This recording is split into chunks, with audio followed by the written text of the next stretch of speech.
All right, good morning, everyone. Thank you so much for joining us. Today is Thursday, June 2nd, and we'd like to welcome you to today's webinar, Making the Most of the Matchmaker. My name is Shonda Harris, and I'm a business opportunity specialist with the Columbus District Office of the SBA. And we are really excited about bringing today's webinar to you. Some of you we recognize may have participated in this event in the past, and some of you are really new. So you are in the right place at the right time, where you get an opportunity to hear about one of our signature contracting events. So we are really excited that we're able to bring this event and these webinars to you as really a collaborative effort between the SBA, the Small Business Development Center, SBDC, the PTAX, Procurement Technical Assistance Centers, Ohio Department of Development, the MBACS Minority Business Assistance Centers. So it's really a collaborative partnership. With that, I think we'll just kind of go ahead and get to it. We're going to announce our first speaker.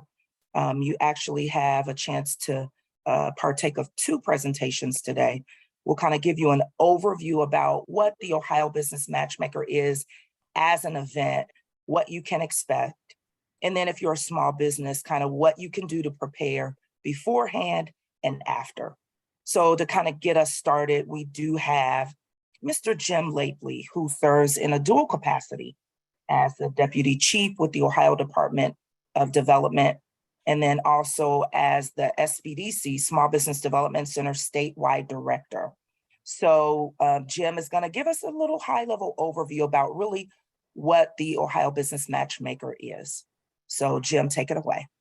Great. Thank you so much, Shonda, for the introduction. And thanks to all the small businesses that are on the call today, as well as any government buyers that are joining us to learn a little bit more about this event.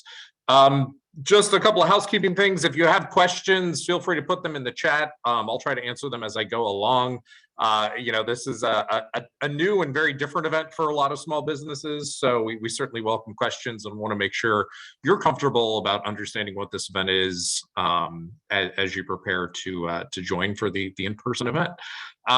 If it's something specific to your business, we'll probably answer that at the end and try to keep things a little more general, but don't hesitate to put that question in the chat.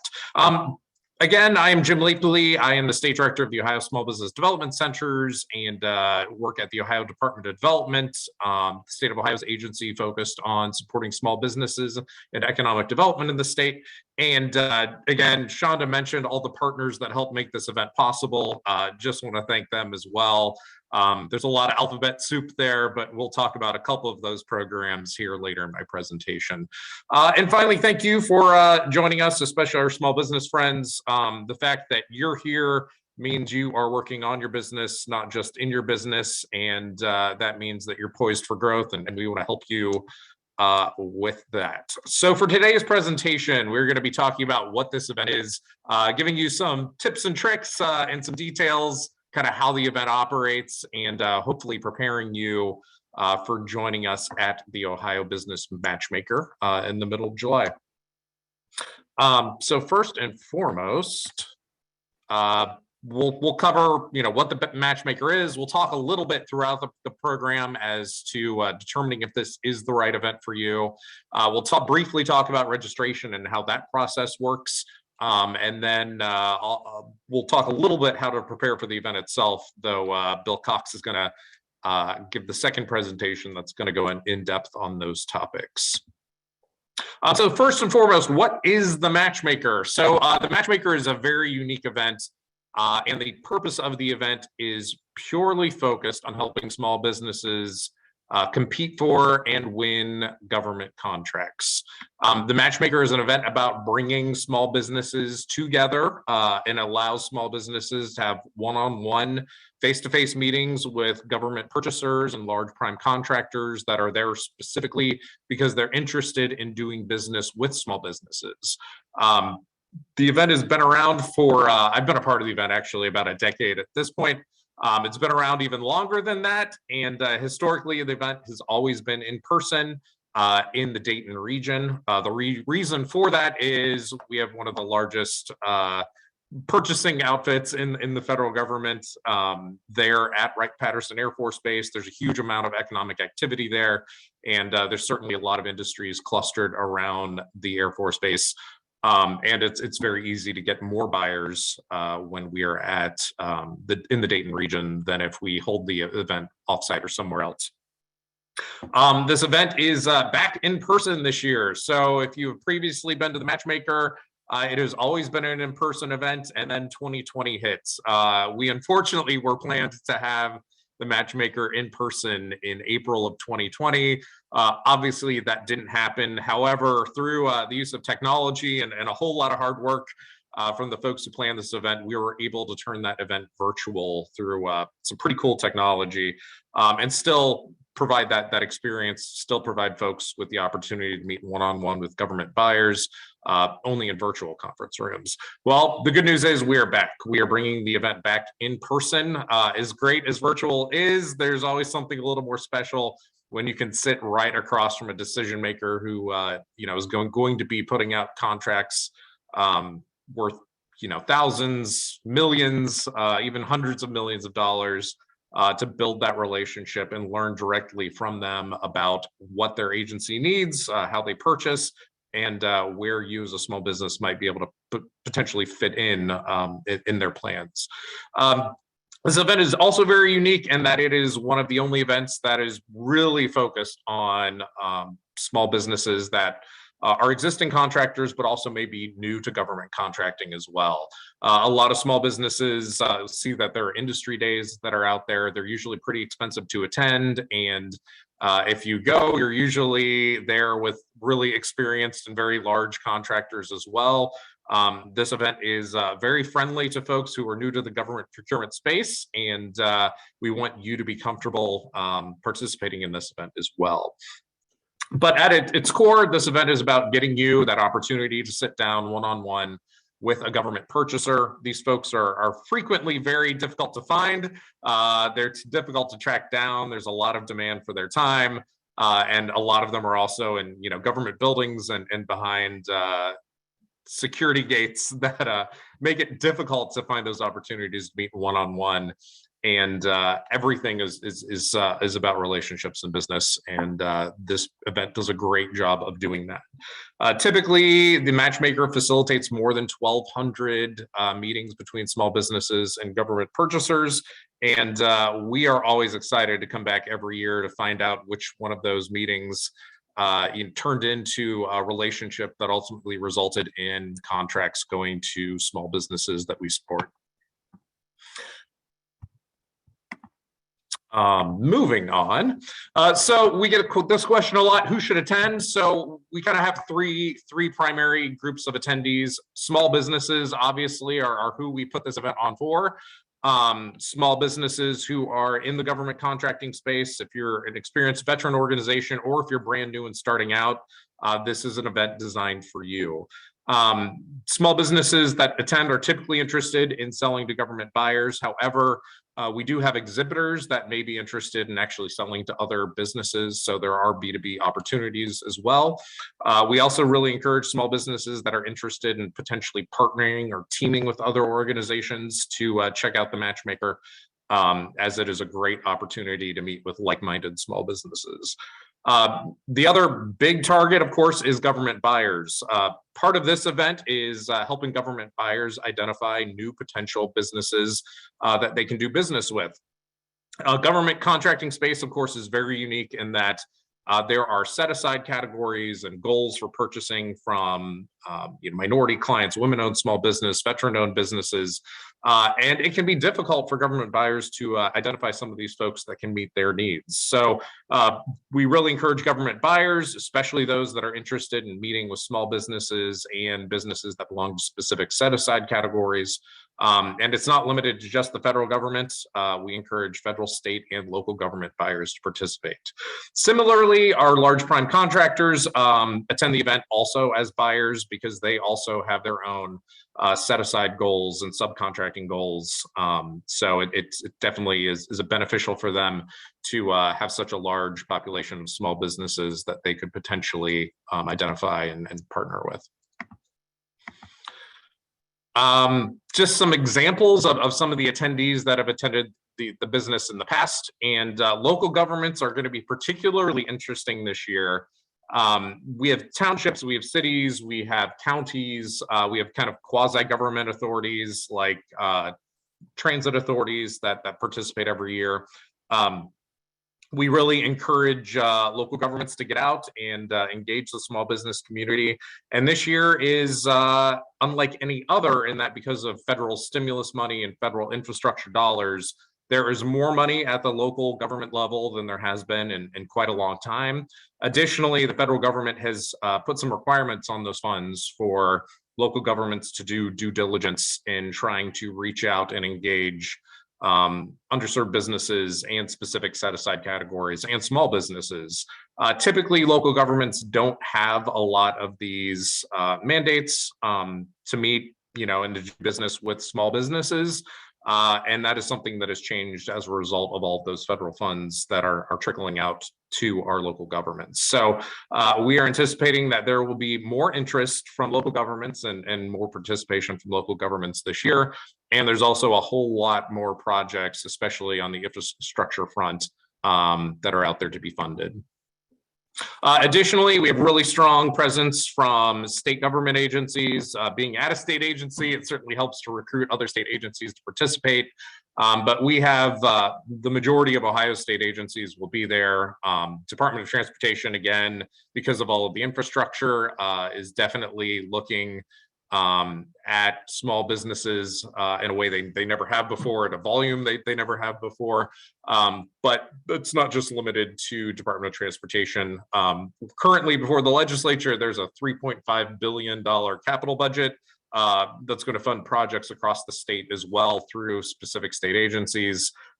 So timing is pretty good on this, as by the time the event starts, that should be passed, and agencies will have a great idea of upcoming projects and opportunities that small businesses could participate in. And then, of course, when we talk about the big spend and big dollars, federal agencies are there in person. We have a lot of presence from government buyers that are at Wright State University. We've got the Defense Logistics Agency that is there every year. But really, federal agencies are interested in purchasing anything and everything. So if you're a manufacturer who makes parts, if you are a service provider and want to get into any of the federal facilities that are here in our state, this is a great opportunity to build those relationships. And like I said, these are folks that are very typically difficult to identify and track down and engage one-on-one. And then finally, prime contractors. We are still waiting to see which primes are going to sign up this year, but we do know Battelle has already registered, and we've had a number of great prime contractors participate in the event in the past. So please check out our website regularly, as we'll be updating that here at least weekly. And then probably more quickly as we get closer to the event. But we've had really good participation for a lot of primes, and there definitely seems to be more of a focus on getting primes to meet their subcontracting goals with small businesses. So the event itself, it's a day and a half event. So July 13th is a day of training as well as registration and setup. So for our government buyers and exhibitors, you'll be able to start setting up around 2. However, we do have some really good trainings occurring throughout the day, starting at noon. Those trainings really focus on panel discussions, best practices, and are really a great opportunity to also network with other small businesses. In the evening, we will have a small business reception. So buyers and suppliers are all welcome to join in the reception. And it's a great opportunity to network, to meet other small businesses, and potentially find businesses that you can team with in the future. Additionally, the actual day of event, things will really kick off around 9 o'clock. If there is a huge amount of demand for the event, the agenda can change, and it may change to allow us to build even more meeting time into the agenda. But as of right now, opening ceremonies will kick off at about 9, and there will be matchmaking happening between 10 and 3:30, and you'll have the opportunity for 10-minute meetings one-on-one with government buyers. So we'll talk a little bit about the event format, because this is a little different than what most small businesses are used to, which are trade shows. And in fact, this event is what we would call a reverse trade show. The event is focused on, again, connecting small businesses to government purchasers.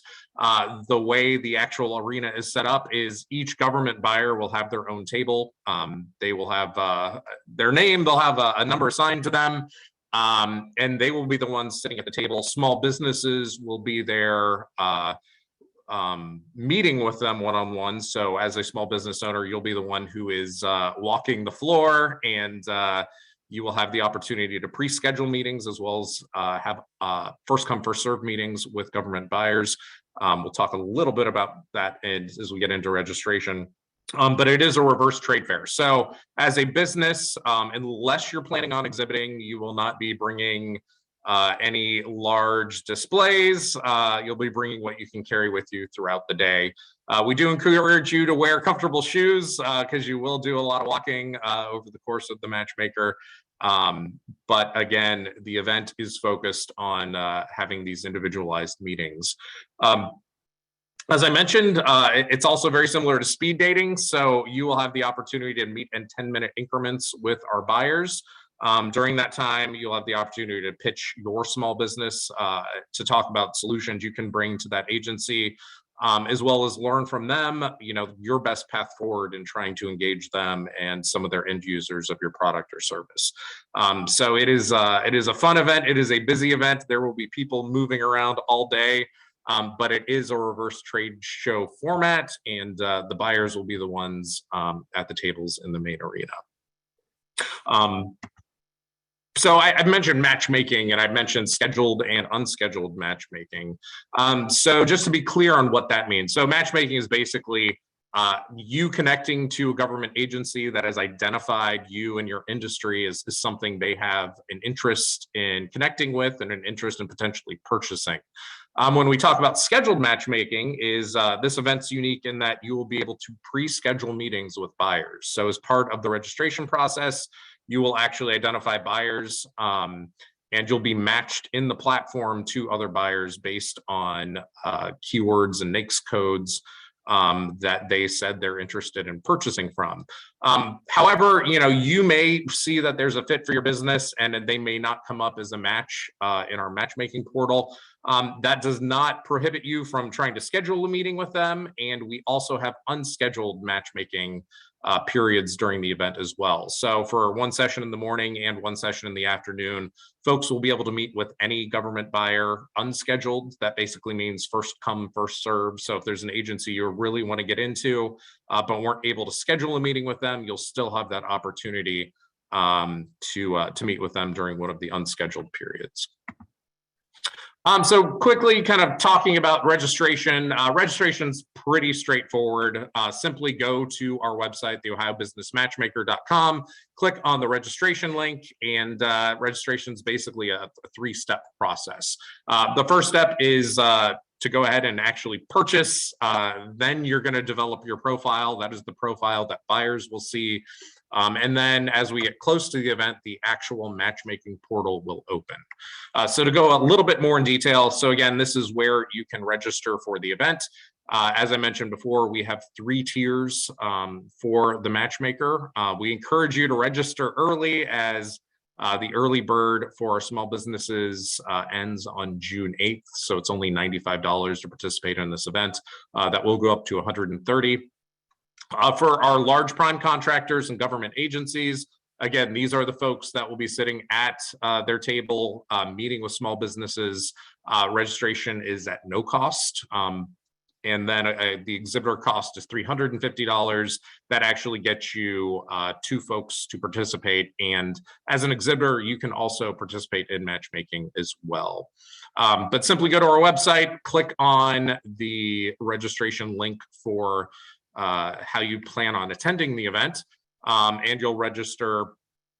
If you're a buyer exhibitor, you'll register at Eventbrite first, and then you'll receive follow-up information. If you are a government buyer, you will be taken straight into our registration portal. So once you've paid for your participation, you'll receive a link to our matchmaking portal, and that is where you will be able to set up your company profile. So that is where you put your information. That's where you put NAICS codes. If you're not familiar with NAICS codes, it stands for North American Industry Classification System. And it's based on a way that censuses identify businesses. The platforms will talk you through it, but we'll talk about resources that can help you with that if you're unfamiliar. So you'll basically create your company profile, and you will be able to, again, put your best foot forward. You'll be able to upload a capability statement and really create a good representation for your company in the platform. And then after that is done, as we get close to the event, we will open up the matchmaking portal. So based on your profile, you will be automatically matched to government buyers if you're a small business. Likewise, if you're a government buyer, you will get a list of suppliers that you were matched with, and you will then be able to schedule specific meetings on either side of that equation. Jim? Yes. A couple of questions that have come through, so I can give those to you. The first one, Deanna says, it says we are to set up, yet you said we are to walk the show. What am I to set up that day? Why would I exhibit as a small business? Yeah, so setup is on the first day, but the actual exhibiting would be during the main event, during the main matchmaker. So one of the reasons we provide exhibitors with 2 tickets is that you can have someone manning your exhibitor table. Again, exhibitor tables are there if you are a small business that really wants to bring a display and maybe wants to bring, products or materials that you could show a government buyer. But most of our exhibitors are actually there for business to business reasons. So they are there to engage other small businesses. So as an exhibitor, you also can schedule matchmaking. So you can matchmake throughout the day on day 2, but you would be manning your booth on the day 2 of the event during the full matchmaking experience. I also, someone asked if they're a married couple, would they need 2 tickets? So again, if you're an exhibitor, 2 tickets are included. If you are signing up individually, everyone participating from that business would need their own registration. And then one other person asked about registering. So they've registered in Eventbrite, but they have not yet received the link to the portal. That is coming. So we are getting the portal ready, and you will receive that email probably in the next couple of weeks. So that will allow you to create your profile. And then usually a little closer to the event, once we've got a strong level of buyers registered and in the matchmaking system, that is when you will get the go ahead, and the system will be open to actually schedule your meetings. You'll get additional emails, so there will be frequent emails through this process as we get closer to the in-person event. Just be sure to keep an eye out for those. So what to bring? We get a lot of questions about what do I bring to the event. So if you're just going as a small business as part of the matchmaking package, what really is important for you to bring is a lot of business cards and your capability statement. If you are new to this space and haven't really heard of what a capability statement is, it's something very commonly used in government contracting, and it's really just a resume for your business.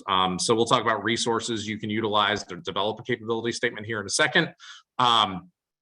But you definitely want to bring your capability statement. You definitely want to bring a whole lot of business cards, as you'll have an opportunity to network and connect with a lot of people during the matchmaker. Exhibitors will have a standard exhibiting table and space, so we'll provide you more information kind of as to the size of what those display spaces can be. But it's just pretty much a standard table, and you'll have access to electrical hookup as part of that. Exhibitors also, if you're going to be meeting with government buyers, should bring capability statements and lots of business cards. For our friends at government agencies and our prime contractors, so folks attending as a buyer, you will have room behind your table for pop-up displays. So most government agencies will bring a tablecloth, a pop-up display. There will already be tablecloths on the tables if you don't have a branded one, so no worries there. And then really, you should come with a good sense of what your agency plans on purchasing here in the near future over the coming year. Really, if you've got your own portals or links to where businesses can go to really find opportunities at your agency, definitely bring some collateral materials to point them in the right direction there. But obviously, business cards are going to be very important for you as a buyer. And so really that's the event. That's how it operates. I know we covered a lot of ground and pretty quickly here, but I really just encourage folks to put a lot into preparation for the event. This is an event that is, the more you put into it, the greater your return is going to be. Doing homework on the agencies that you want to connect with and identifying your solutions that they can have with you. We'll talk about a couple of resources that can help you, especially if you're new to this space. And I see we just had a question that's very germane to that. You know, how do we know if they buy what we sell? Diana, you asked that question. So we would encourage you to really, in the matchmaking platform, you're going to be able to see the agencies that are there. You're going to be able to see the NAICS codes that they have entered that they are interested in purchasing from. But I really encourage you to meet with a couple of the resource partners that I'm going to talk about in just a second to really help you out as well. Someone else asked how many copies of their capability statement should they bring. Part of that depends on the number of meetings you have. So I would definitely bring at least 2 for every meeting, and then I would probably double that number because you might want to share your capability statement with other businesses that are there that may be interested in partnering with you in the future. So you'll see that. You'll see the number of meetings that you have scheduled, and then definitely bring a few extra. I've heard of folks running out over the course of the day before, so use that as a warning. And it never hurts to bring too many to the event. So also ways to stay prepared. So please attend our pre-event webinars. There are going to be a lot of trainings about specific agencies on how to do business with them. There's going to be some more general topics on how to, make the most of the event. On how specific agencies do business, on working with state governments or federal government agencies. So definitely check out our pre-event webinars, and they're going to be very clearly put up on our website. So there will both be registration for live webinars, but also recordings of our prior events. So talking a little bit how resources that can help you as part of this. So first and foremost, I can't speak enough about Ohio's procurement technical assistance centers. You may hear us refer to them as PTACs. You can go to the website at find.govcontracts.ohio.gov, and PTACs exist purely to help businesses succeed and win government contracts. They're an economic development program that is a partnership of the Ohio Department of Development, the Department of Defense, and our partners across the state at Youngstown State University, Ohio State University, and Rhodes State Community College. I think I said Ohio State, Ohio University, Youngstown State, and Rhodes State. They have experts that are amazing resources to you if you're an existing government contractor or just getting into the space, they can help you develop a capability statement that'll help your business stand out at the event. And they can really help you on the market research side. So identifying which agencies have folks that could use your product or service. So I encourage you to schedule a meeting with them now, as it gets pretty crazy the closer we get to the actual matchmaker event. But again, that's find.govcontracts.ohio.gov. This is what they do. They only exist to help people win government contracts. And I believe last year they helped Ohio businesses win more than $1 billion in contracts. So they know their stuff. I can't speak more highly about them. And they are definitely a tremendous resource in preparing for this event and doing the market research and really helping you to identify agencies that will be at this event that would be a potential fit for your business.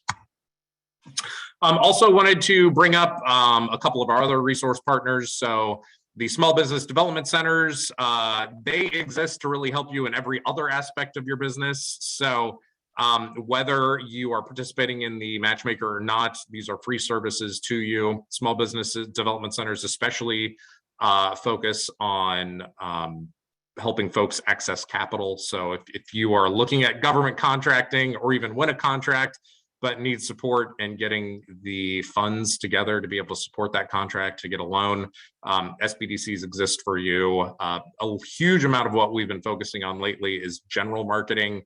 And as part of that, they can also, make sure you're putting your best foot forward at an event like the Matchmaker. There are over 23 SBDCs, and they are all located within 55 miles of any Ohioan. So feel free to check out Small Business Development Center for all of your small business needs. And additionally, the Minority Business Assistance Centers really focus on small businesses that are interested, especially minority-owned businesses that are interested in getting certifications and contracting with the state. That said, they're kind of jacks of all trades like the SBDCs. They can help any business, identify any challenge, but they have that specialization with state government certifications. So there's a couple of resources that are out there to support you. And that pretty much concludes everything I wanted to go over in today's presentation. So we've got a couple other questions that I saw come in. So folks are asking, if they have a specific NAICS code, should they attend the event, or will there be buyers there that match their business? I would say most likely, yes, there are enough large agencies that are there that there's just a huge diversity of the types of products and services they are buying.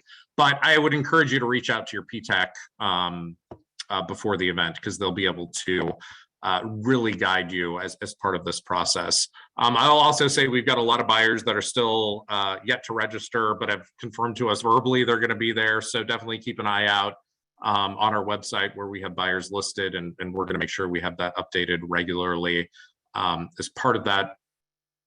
I also had someone ask if they have to be certified to attend as a small business. You don't have to have any sort of certification to attend the event. And in fact, in the federal government contracting space, it's usually self-certification anyway. So really, this event is open to any business. You don't have to have some sort of set aside. You don't have to be a minority owned or a woman-owned business. It is available to any business to participate. So we encourage you, especially if you're active or looking to become active in the government contracting space, to really consider this event. We work to eliminate a lot of barriers and hopefully keep it pretty cheap to participate in this event as well. So I'm not seeing any other questions. So just again, thank you for your interest in this event. Definitely connect with your local PTAC before the event, especially if this is going to be something relatively new to you. And otherwise, I look forward to seeing you live and in person at the Ohio Business Matchmaker in July. Oh, we had one last question come in. Are there scholarships available? Unfortunately, we don't have any scholarships. We try to treat all the participants equally, so we don't have a specific way to get folks into the event at no cost. Great. So at this point, I guess I will stop screen sharing and I'll kick it back over to Shonda to introduce Bill Cox. Oh, we did have one late question. When meeting with government buyers, is it a pitch format? So it's a flexible event. You don't have to come in Shark Tank style, with a complete pitch to take up those 10 minutes. Really, a typical meeting is you sit down, you introduce yourself, and you'll have that opportunity. You can really drive that conversation. So if you want to spend that time really talking more about how you can meet a specific need for that agency, if you've really done your homework, I think that'll certainly help you. And I think the buyer would be interested in hearing as much as they can in that time. However, it's also a really great opportunity to really ask questions, to find out, from that buyer about end users and their agency of your product or service, to really talk about how that process can work, to identify upcoming opportunities as well. And so it can be a mix of the two, and you can really drive that meeting as well. Someone also asked if they can provide product brochures. Absolutely. We do recommend that you bring a capability statement at a minimum, but you can certainly bring specific product brochures as well. Well, all right. All right. Wonderful. Thank you so much, Jim. So much that Jim has unpacked, and hopefully it has stirred your interest. So if you are not registered, we hope by today, after today's webinar, that you will run and register for the Matchmaker, which will be taking place again in July. I think there was one question that somebody had asked pertaining to the recordings. Yes, the recordings will be made available. So if you go to the Ohio Business Matchmaker website, there is a tab to actually register for the webinars. And then I believe in that same tab or another tab, you can actually access the recordings. And I do believe the recordings from last year, the webinars that we did last year, are still available.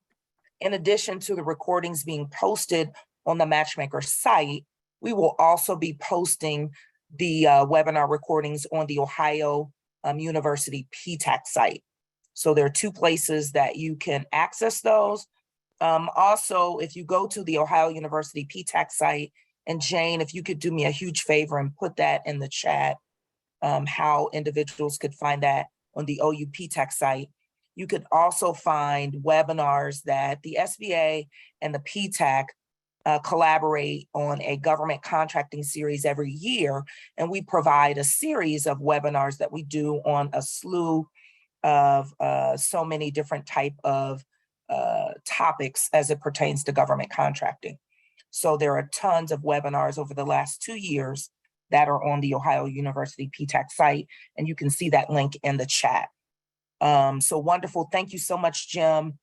Great job. Now you can see why we're so excited about this event. As Jim said, that we've been doing it probably over about 16 years. And the last 2 years, of course, we haven't been able to do it in person. So we're really elated that we're able to bring it back in person this year in July. And if you are new, of course, you get opportunity to get access to local, state, and federal buyers, and then also prime contractors. But if you maybe only participated once in the past, or you're maybe a seasoned veteran, there is something for everyone. So looking at this question before we turn it over to the next presenter, could you also give a link to the page with updates on which prime contractors are attending? I believe, thank you for that question. So as far as the prime contractors that will be attending as they register, I believe that will be posted on the Ohio Business Matchmaker site. So if you can just continue to monitor the site, and as they register, thank you so much, Sharon. Just go ahead and look at that on the website. So without further ado, Now that you've learned a little bit about how the event operates, the format and whatnot, now we want to give you some instructions and some tips, best practices on how you as a small business can make the most of preparing for this event. And so we are going to have Bill Cox, who is a PTAC counselor, Procurement Technical Assistance Center counselor that covers the Central Ohio region. He's the associate director. So we'll have Bill to give us some more instructions about tips of what you can do to prepare for this event. Thanks so much, Bill. Okay, Shonda, let me get my screen here to get in presentation mode. Okay. And as he's doing that, again, if you do have questions, just go ahead and put those in the chat. We'll find a good spot when he's taking a break and we can pose those to Bill. Slideshow, there we go. Nope.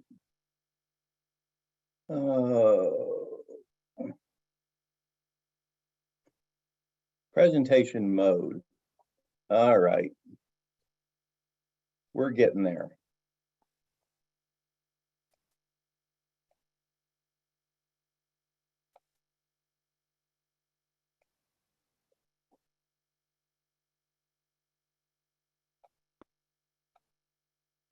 All right, hopefully now we have it in presentation mode.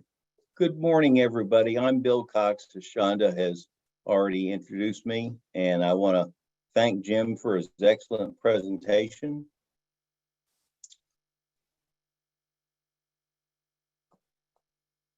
First of all, this is for the 2022 Business Matchmaker. Something I want to foot stomp on this slide, and something that you saw in the pictures in Jim's slide.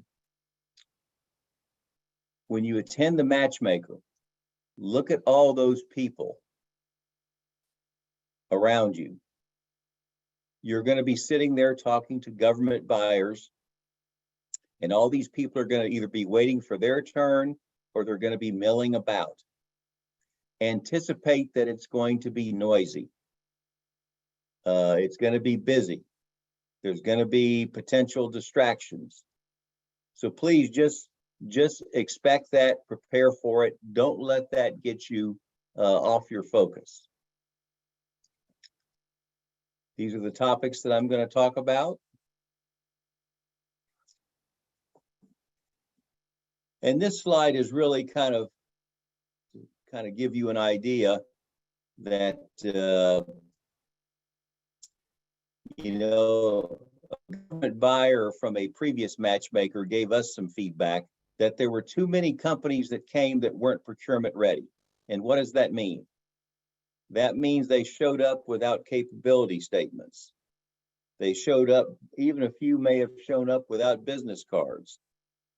Maybe if several sat down and talked to an agency and had no idea about what they bought or how they would buy them. What was the typical contracting strategies for that agency?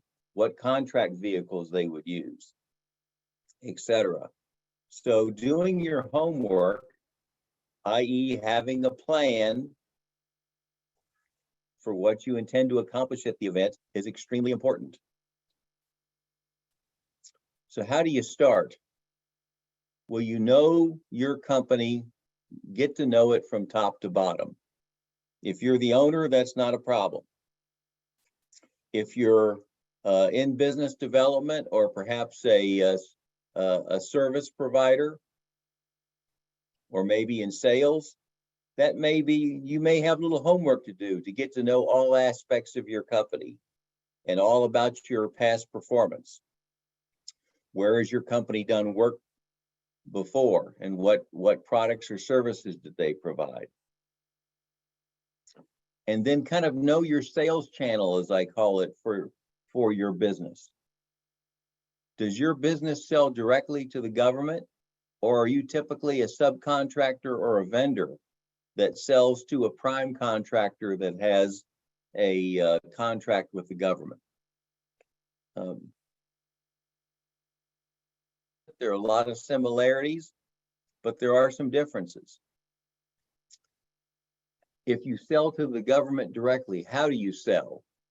Do you have contract vehicles that that you can access that the government uses?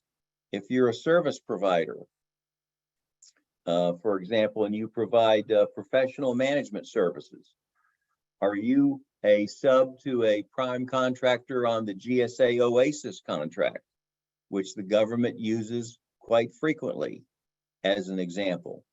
If you sell other services or products, do you have a GSA schedule? And that government agency will use the GSA schedule. Mentioned about the potential buyers that are going to be there. Go to the website, research the attendee list, identify potential customers by the agency, and then what that agency spends its money on. If you don't know how to do that, that might be a good reason, if you're a PTAC client, to get with your PTAC counselor for an appointment to discuss it so you can prepare. Or if you are a business that's not currently a PTAC client and you'd like to become one, fill out an application on our website. And that was put in the chat earlier in Jim's presentation. There's going to be federal, state, and local government agencies there. It'll be a little harder to find state and local government what they buy. For example, state, you can go to what's called the Ohio checkbook and find out where the state of Ohio has written checks to various vendors for various products and services. Don't forget the guard. The guard spends an awful lot of money, especially if you're a construction-related company. The guard has a knack of getting funding for projects they need from Congress. So just don't overlook them. The other companies that are going to be there, they're going to be looking for potentially teammates and subcontractors, perhaps for an upcoming opportunity they're going to pursue. And they just need one more company that has a niche capability that will finish rounding out their team. And guess what? You could be that company. So come up with your list of people and agencies you want to engage and prioritize it. And be aware during the matchmaker, you may have to make some decisions on the fly, especially when you have time for unscheduled matchmaking. Do I wait in line maybe 20, 30 minutes to talk to this one government buyer who's higher prioritized on my list? Or do I take that time because there are two other government agencies that are lower on my list and I can get 2 appointments in? So be prepared to make those trade-offs and decisions. Okay, doing your homework. Who's purchased your products or services? And when was the last purchase and how did they buy it? Did they issue a new contract for it? If it was a federal or state opportunity, did they use an existing contract vehicle, like I mentioned, GSA OASIS, or off a GSA schedule, or maybe it was off the NASA, what's called the NASA SOUP contract? There's many, many different contract vehicles out there that government buyers have access to. So knowing their sales channel in the past will help you position your company for the future. As far as researching who has bought your products or services, 2 excellent sources are the websites listed on this slide. And once again, if you don't know how to use those websites, it's a good reason to contact your PTAC counselor and get some one-on-one instruction.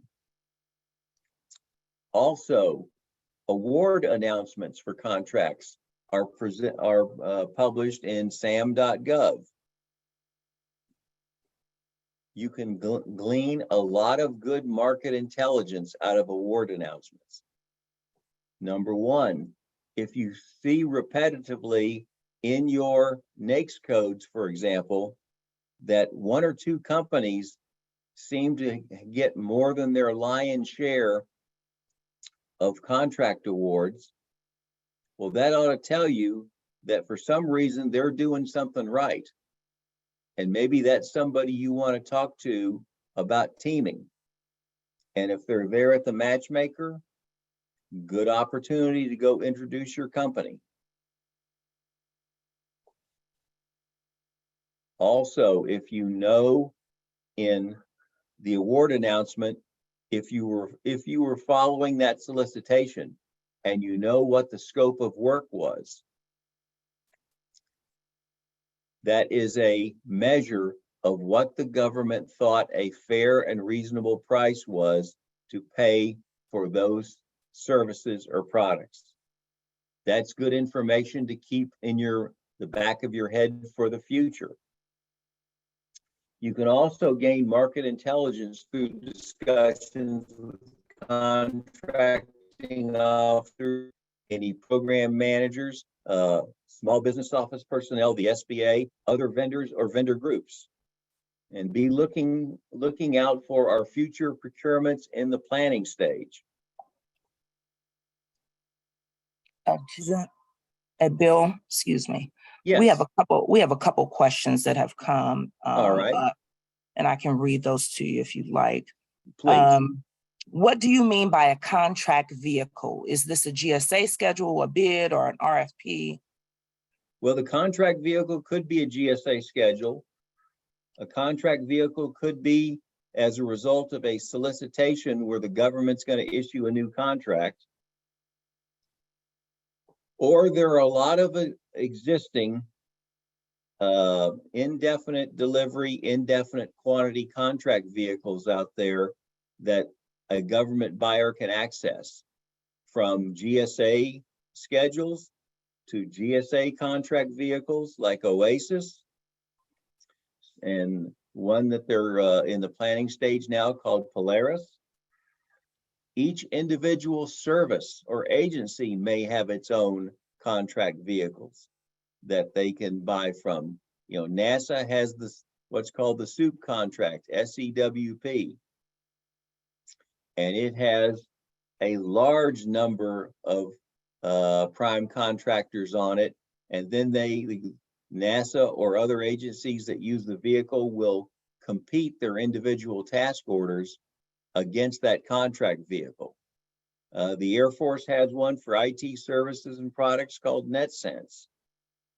The Navy and the Army have their own equivalent vehicles. So that's what's meant by a contract vehicle. Hope Great, that helps. Okay, we have another question. Do you need to be MBE or EDGE certified, to attend the matchmaker? Absolutely not. I mean, if you are, great, but you will find, for example, since we're talking about a state certification, the state of Ohio will set opportunities aside for companies that are MBE or EDGE certified, but they will also have opportunities that are full and open. So any business can compete, that even ones that aren't MBE or EDGE certified. So don't let your lack of socioeconomic certifications be a hindrance to attending. However, going back to my previous slide, do your market homework. And if you see that the state of Ohio or its agencies award contracts for your particular product or services, and they typically award it to MBE or EDGE certified companies, well, there's a hint there that maybe you either need to get certified, maybe not before you attend the matchmaker, but put that in your planning for your strategy for your company, Or if you are not eligible for the certification, you need to go out and find an MBE or an EDGE that might be interested in satisfying that need and team with that company. So hopefully that addresses that question. Thank you, Bill. Oh, you're welcome. So look at your marketing materials you intend to use. When's the last time you looked at that business card? Is it accurate? And I'll tell you a good suggestion I got from a former director of small business for the Air Force Materiel Command. They always suggested, why are companies wasting all that white space on the back? On the back side of your card, you could put your SAM UEI, and that's a new term, your unique entity identifier, since that's replaced the DUNS number. You could put your cage code. You could put your NAICS codes, any product service codes, federal supply codes, and if you're a state vendor, your UNSPSC codes. You could also put any socioeconomic certifications you have. You know, if you're going after state level work or local government work, if you're MBE or EDGE certified, if you're going after federal work and you're an 8A, you're a hub zone, you're a woman-owned small business, you're service disabled veteran-owned small business, be a great thing to put on there. And if you have any room, you can put a few bullets about what are the top capabilities that your company has, things that you can provide to the government without even blinking an eyelash. And then if you have any contract vehicles that you're on, if you're a sub to an OASIS contractor, if you have a GSA schedule, you can list your schedule number. And in effect, you have a lot of the information from your capability statement right there on your business card. And on the front of your business card, hopefully has your name, your email address, the address of your business, and your website address.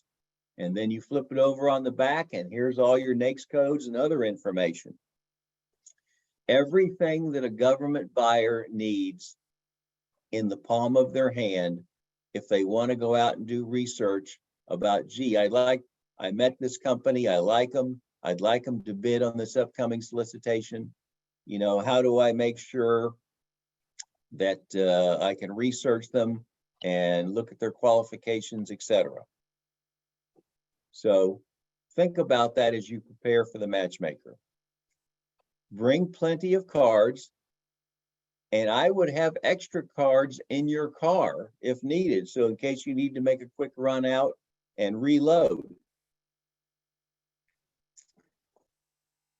Is the branding on your cards consistent with your marketing materials, with your capability statement, for example?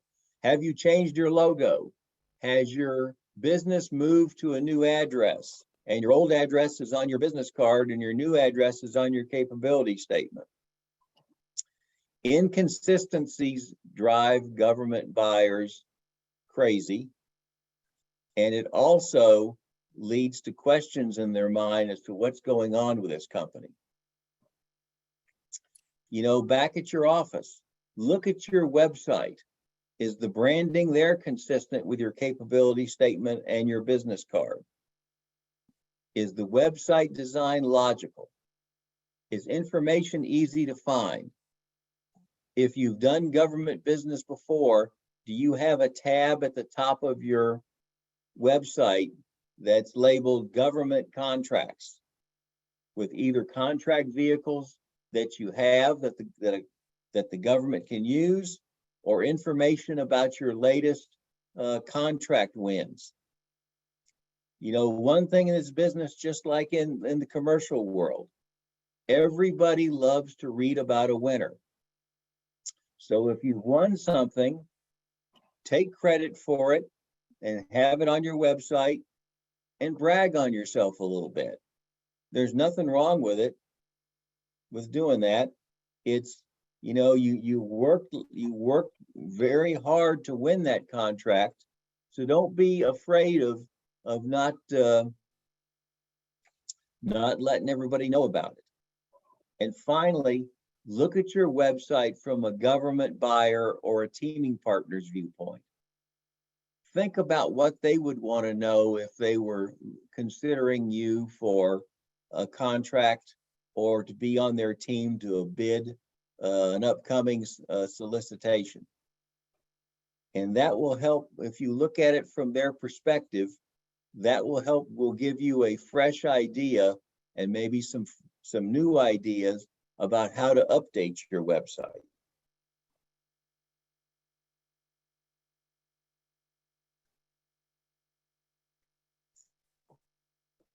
Now, Jim really talked about the capability statement and having one. I'm glad that he did. Look at that capability statement. Do you have errors? Are you still referencing your DUNS number, which is fine, but you don't list your SAM UEI? Do you have outdated email addresses, bad phone numbers, NAICS codes you're no longer using because you're no longer in that line of work? Are you missing your product service codes or federal supply codes or your UNSPSC codes if you're a state vendor? Do you have outdated references? Are you still talking about CCR or FBO versus now talking about SAM? You have a lot of platitudes on there about your company, that are overused. The example I always have is I've seen on capability statements, we have great people. Well, especially as a differentiator, have you ever seen a company not have outstanding personnel? Now, if you want to be different, put on your capability statement, we have lousy people. And I guarantee you, you will be different. I wouldn't recommend it, but differentiators that are not differentiators. Also remember, your socioeconomic qualifications are not competencies. When I was in the Air Force and running programs and managing programs, I'd have new companies come to see me in their capability statement. And if all they talked about for their first 10 minutes was about their 8A certification or service disabled veteran owned small business certification, whatever certification they had, and they didn't tell me what their company did and how they could help me get my job done better, they lost me. And as soon as they left my office, their capability statement went in the round file. And at the matchmaker, there won't be any garbage cans there that are easily accessible, but your government buyers will put capability statements probably in 2 piles. One they want to distribute or follow up on, and the other one, it's with the also rans. You don't want to be in the also ran pile. So make your capability statement concise. Put statements in it that have impact, that are going to create interest. Make the government buyer want to know more about your company. Practice your elevator speech until you know it cold. And the really, really good companies, when you sit down with the government buyer, not only are you going to be able to talk about this information on your capability statement, you will have researched what that government agency buys and when they buy it and how they buy it. And you'll say, well, you're going to have some expiring contracts this summer or this fall or this winter for these services. Is the government going to be recompeting contract X, contract Y, contract Z? And that will show the government buyer you've done your homework. And you're just not here as a business saying, here's my capability statement. Okay, what do you got for me? Because they get that approach far too often. And basically you put them to sleep. Now at the event, arrive early. And it's what I call the extra time to go and meet and greet, and what I used to call the grip and grin. It's also your opportunity to talk to maybe lower priority people that are on your list or other new people that you meet. And some of these informal meetings could be a source of future business or referrals, or just through conversation, they may provide you some valuable intelligence on maybe agency procurement plans. Have the attitude at the matchmaker that you're going to be an information sponge. You're going to be wanting to soak up as much as you can hear and as much as you can learn. Remember to be positive, friendly, and gracious. People like to talk to people who have a smile on their face, who are happy. You know, if you come to the matchmaker and even though nothing's happened that morning, but you look like you had a flat tire on 675 on the way to the Nutter Center, and you've got a big frown on your face or whatnot, that doesn't make people want to walk up and talk to you and meet you and find out more about your company. Because then when they ask you about your company, then that gives you an opening to ask them about them. And one thing I always foot stomp to new clients that I meet with. While government has its own specific processes and procedures for procurement that are different from the commercial world, but one thing that's very common, government buyers like to buy from people, and people represent companies that they know, they trust, and they like. And when you're meeting with the government buyers, remember in communication, it's a two-way street. So don't forget to listen to what they tell you, because if they tell you something, generally they didn't have to, and they're telling you something either because it's important to them for the future, or they're trying to help you. So remember to listen. Now you're at the event and you're sitting at the table and there's all sorts of people behind you and on the next row standing around, milling around, talking, visiting. So I mentioned the noise factor, but remember the government buyers, they need a reason to remember you. So your objective is to obtain a positive response from them, that your company will be remembered as a qualified source. It could also improve your chances for a follow-on appointment and less distraction, or that your marketing materials will actually be read. Tell the buyers how your company can support their mission, what value you're going to add to their organization, or what problem you can solve. Where have you done work before? Who did you do it for? When did you perform it? What did you do? What were the results? And most importantly, why were the results of your work important to that agency?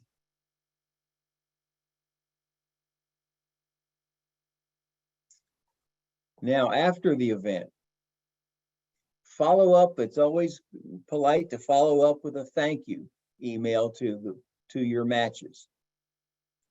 That could give you an opportunity to attach your capability statement so they have an electronic copy. because, you know, everybody's gone to an electronic format in their business. Government's no different. Government, government generates a lot of paper. They would much rather have things in electronic format. If you had a particularly successful meeting, you think, it could be the opportunity to request a follow-on meeting. Maybe not with them, but maybe some people that they recommended.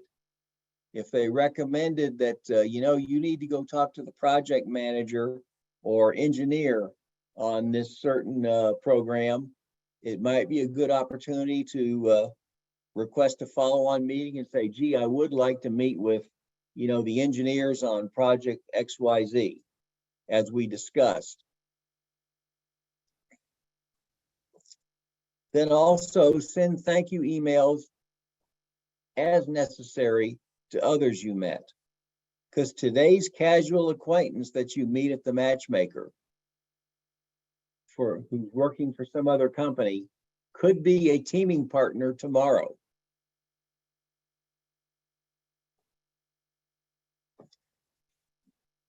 Now, also after the event, sit back and analyze your results. What did you learn out of this whole day?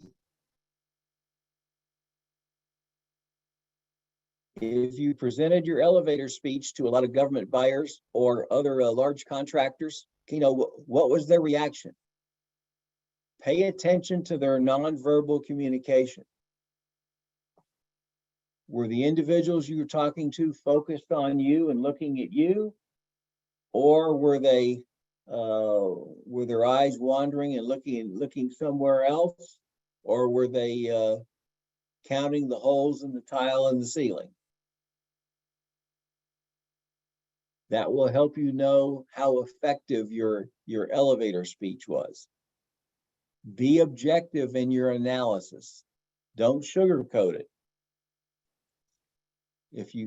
Unless you're objective, you are never going to improve, because you're going to keep telling yourself, gee, what a great job I did. And you're going to get the same reaction over and over from government buyers. If you didn't get a chance to talk to some people on your list that were priorities, develop an approach to contact them. Make action plans coming from the matchmaker as far as your future business development. Most importantly, don't lose your momentum. So we've talked about a lot of topics. Preparation, I spent most of the presentation talking about, because that is the key. Analyze the audience you're going to be talking to. Know what customers you want to meet. Find out how they buy, how frequently they buy your product or services, how they buy it, and when. Do they typically release a solicitation in the fourth quarter of the fiscal year when the government's trying to spend all the rest of its money that it hasn't spent all year long? Or do they have regular procurements throughout the year?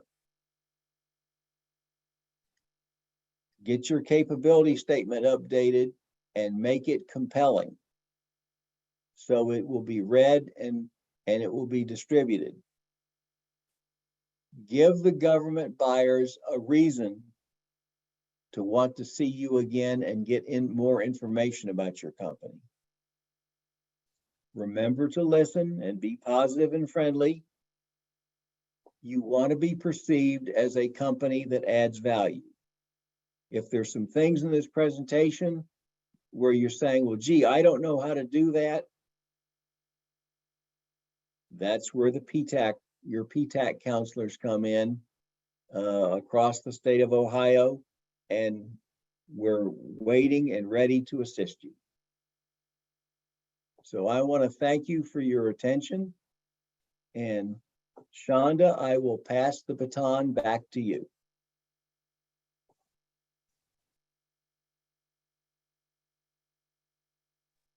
All right, wonderful. Thank you so much, Bill. A lot of great information. And I don't know about you, but again, just really excited about having everyone that was able to participate on today. And I'm sure some of you are new, and the Matchmaker will be a new event. But as Bill so graciously kind of spelled out, and I think, as you heard, really preparation is key to having a great presentation. I just kind of made that rhyme. So your preparation, you taking the time, it's never wasted time.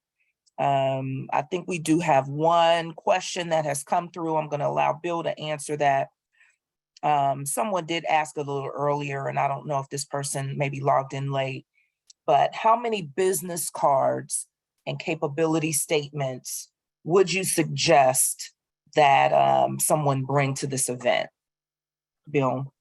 Well, going back to, Jim kind of gave some guidance about that in his presentation. I would have at least 2 business cards and 2 copies of your capability statement for every planned meeting that you have. Mhm. And then plus, I would bring probably 20 to 25 more on my person for perhaps some unscheduled networking opportunities and meetings. And then I would have a box of cards and a stack of capability statements in my car. If Right. if that turned out not to be enough, so you could go out and reload. So Yeah, great. That's the best guidance I could give. Yes. So thank you for adding on to what Jim said. So I would say, just in short, it's better to have extra and have them and not need them than to need them and don't have them. So bringing extra set, you can never go wrong, and having extras. So if there are any additional questions, okay, someone's asked.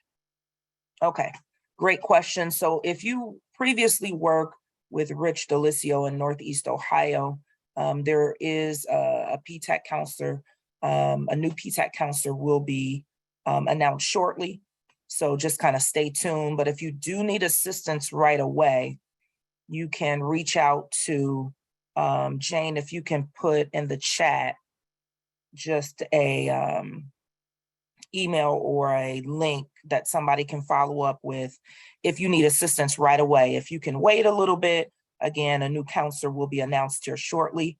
If not, if you do need assistance right away, then Jane, if somebody could put their information in the chat, and Diana Clark can connect with them. Are there any additional questions? We're going to wrap up early. Yes, the questions are coming in. Okay, should we have 500 business cards and 500 capability statements? Now, I think that is probably way over the top. I don't think you would necessarily need that many, but if you like to bring them, you're more than welcome. But that probably would be kind of exceeding the limit. So that, I think that would be quite a few. I don't think you would need that many. So if you want to scale that number down, then you should be good. Yeah, but thank you for asking. Are there any additional questions as it relates to preparing for the Matchmaker? Thank you so much. So Deanna Clark, if you want to follow up with Jane Stewart, if you need assistance as far as a PTAC counselor, Jane's email is in the chat, so you can connect with her. She will cover Rich's area until they have a new counselor announced. So 200 business cards and 200 capability statements. I think that probably should be sufficient, Kennard. So if you want to bring that, that would be great. All right, are there any other additional questions? Any additional questions? Or Kennard, let me go back. Maybe about 100 100, 120, maybe 200 is still a lot, but maybe 100 or so of each your business cards and capability statements. Since you specifically asked, I wouldn't want you to go out on a limb and do too many, but 100 or 120 or so. Okay, hotel information. I do believe if you want to Google, I don't know if that is on the, if somebody can help me out, I don't know if that's on the website or not, but you can definitely Google the closest hotels, because there are several, there are multiple in that area, but the closest hotels closest to the Wright State University Nutter Center. So if you want to Google that and find the hotels in that area, then you should be able to come up with quite a few that you can choose from. All right, so what will the second webinar information contain? Nicole, you may have joined late, but Bill's presentation was the second. The first one was presented by Jim Lakely, and it was what was the matchmaker. This is being recorded, so if you did miss that, then you will be able to access that recording on the Ohio Business Matchmaker website. I don't know how long it will take to post there. In addition to the recordings being on the Matchmaker site, we mentioned that the recordings will also be posted on the PTAC site. So again, I'm sorry, Sharon and Jane, but if you can put the link that individuals can access the webinar recordings on the OU PTAC site, I'll greatly appreciate that. Thank you so much. Thank you, Joey Scott, who is the statewide PTAC director that is on here. Thank you so much, Joey. He has put in the chat. So if you want those that are going to be traveling, there's some travel information on the Matchmaker site, which I thought, so the link is provided for that. So when you go on the website, there's a link for travel. Great, thanks, Nicole. So again, if you want to access this recording, as well as we just kicked off this series of webinars, as Jim kind of explained what is the Matchmaker to help you in your experience to get ready for the event. We have put together this entire webinar series. That's another reason why we're excited. It just kicked off yesterday. Today is actually the second webinar. Just as a good segue, next week on June 8th at 10 o'clock in the morning, we'll have another webinar. The next webinar changes to SAM, the system for award management. So if you're a federal vendor and you're doing business with a federal agency, you do need to be registered in the System for Award Management, SAM. So there have been many changes with SAM. You heard Bill talk about, if you were looking for some of the older websites, they have now all been rolled into the System for Award Management. So you can get updates on SAM and what's going on with that. Should you get registered in SAM if you have a DUNS? Okay, so just to bring everybody up to speed, the DUNS number that you would normally get from Dun & Bradstreet, there has been a change, I believe, in April. You are no longer required to have a DUNS. It is now a UEI, a unique entity identifier. So when you register in SAM, you will be issued a UEI. And essentially that UEI is kind of like a social security number for your business. It's a unique identifier.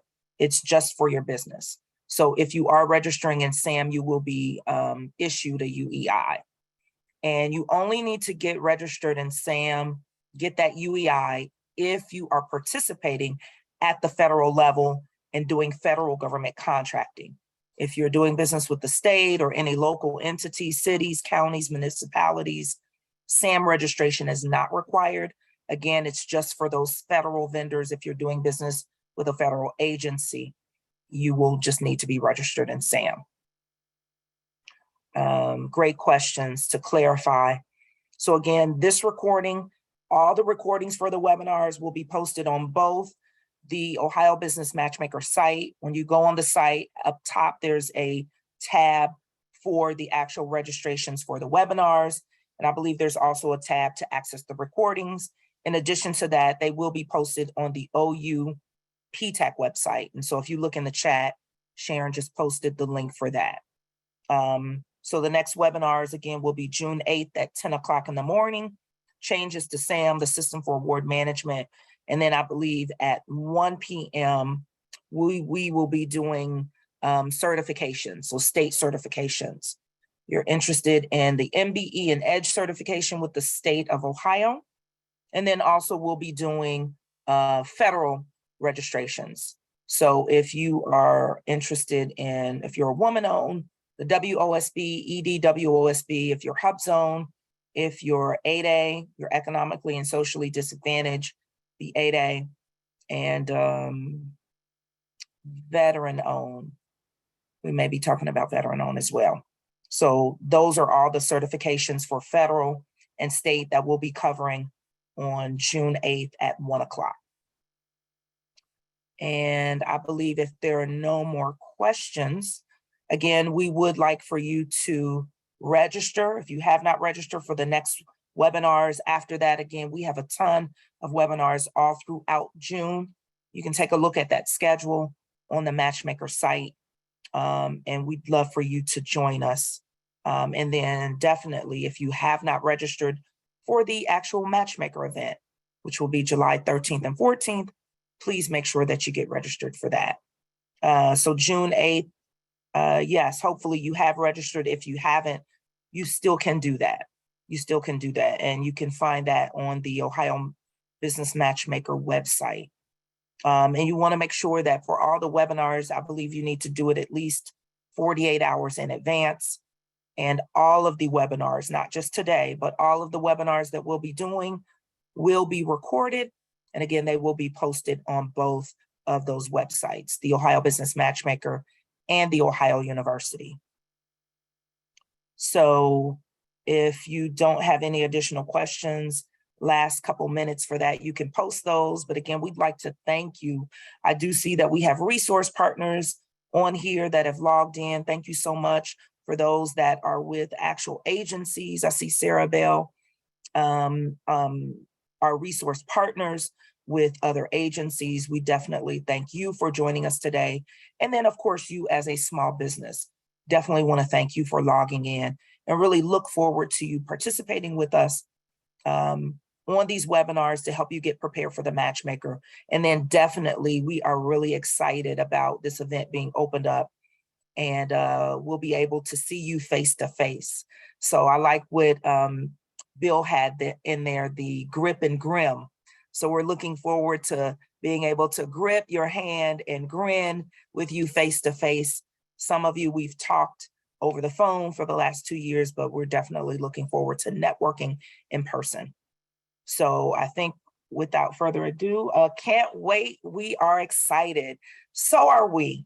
So are we. So just love the enthusiasm, you guys logging in early and you staying on here today. So again, thank you so much for joining. Thank you again, Jim Lapley, for presenting on what is the Matchmaker. And thank you again, Bill Cox, making the most of the Matchmaker. And again, just making sure that you do everything to get prepared. Follow up with your PTAC counselor if you have questions, if you need to. Those of you that are participating in the mock matchmakers, there's one on the 7th. So make sure that you're prepared and giving your pitch.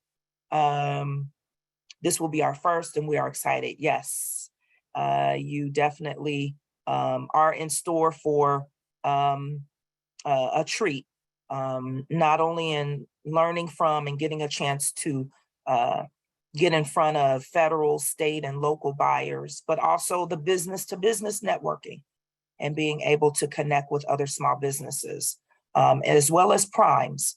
So we are excited as well. Again, thank you so much, everyone, for your time. Have a wonderful day. Make sure you get registered and make sure you work on getting prepared. Follow up with your PTAC counselors so that you can get prepared with your capability statements. I do believe there's a training on capability statements. We won't be doing one during our webinars, but we just did one about a month ago. So you can access that if you need to know how to put together your capability statement. You can find that on the OUP Tech site. So again, thank you so much. Have a fantastic day and enjoy your weekend. And hopefully you can join us on June 8th. All right, thank you.